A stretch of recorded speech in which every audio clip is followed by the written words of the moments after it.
Nobody asked me if I wanted to exist. Yeah, one day, boom, there you are, and you think to yourself, why am I here? Well, what do you think? Is there a reason we're here? Do our lives have any real significance? Well, that depends On what?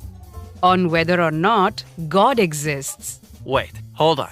Are you saying that my life has no significance because I don't believe in God? No, not at all. I'm saying that if God doesn't exist, it doesn't matter what you believe. Our lives would have no objective meaning, value, or purpose. Many atheists themselves recognize this. If atheism is true, life is absurd. Okay, and why do they think that?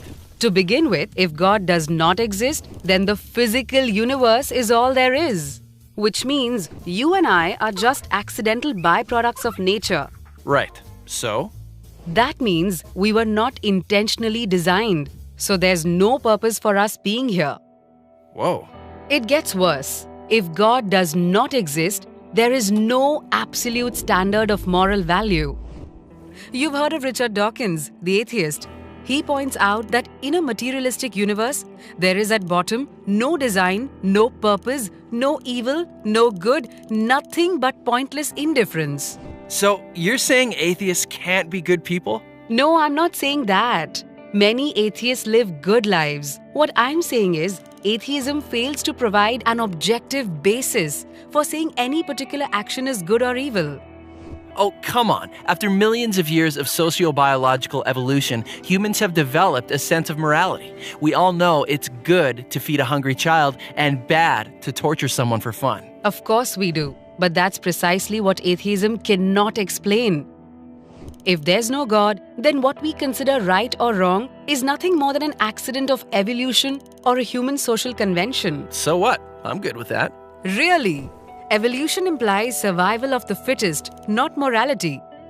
And social convention means that racism, intolerance, and cruelty are not really wrong. They just happen to be unpopular. Okay, so atheists need to come up with some objective standard for rights and wrongs. How about this? If an action leads to human flourishing, then we can say it's objectively good. And if it doesn't, it's objectively evil. But why think that human flourishing is good? Aren't you being species-centric? Why not refer instead to the flourishing of rats or cabbages? Well, And who gets to decide what contributes to human flourishing?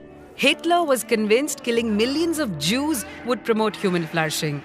And Margaret Sanger thought forcing poor people to be sterilized would lead to human flourishing. As Kai Nielsen points out, pure practical reason will not take you to morality.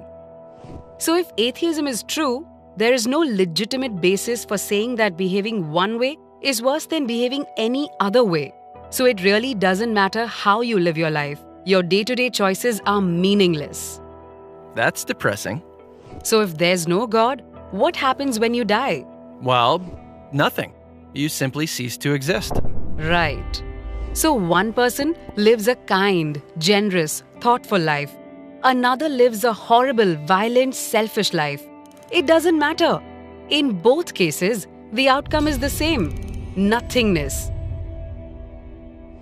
So how can their life choices have any objective meaning? Well, it's certainly meaningful if I discover a cure for cancer or save a child's life. I agree completely. But atheism can't explain why. Scientists predict that eventually the whole universe and mankind with it will die out. So everything comes to nothing. That's why atheist Bertrand Russell says we must build our lives on the firm foundation of despair. No thanks. I'd rather live a happy life. You're not alone.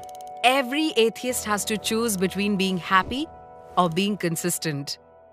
You can tell the whole world you're an atheist, but you can't really live like one. Okay, so you're a Christian. If your God did exist, how would that change anything? If Christianity is true, then each one of us is here for a reason. And life does not end at the grave. And God, He's the absolute standard of goodness. He knows you, He loves you, and He intentionally created you. So your life ultimately does have objective meaning, value, and purpose. That means you can live a life that's both happy and consistent. While that doesn't prove Christianity's true. Agreed. I'm simply pointing out that for Christians, living a life that is both happy and consistent is possible. For atheists, it's not. So what are you going to choose?